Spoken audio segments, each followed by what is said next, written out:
Süper, süper.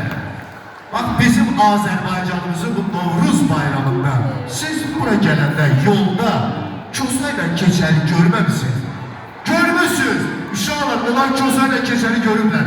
Deməli, Kosa keçər yaxındadır.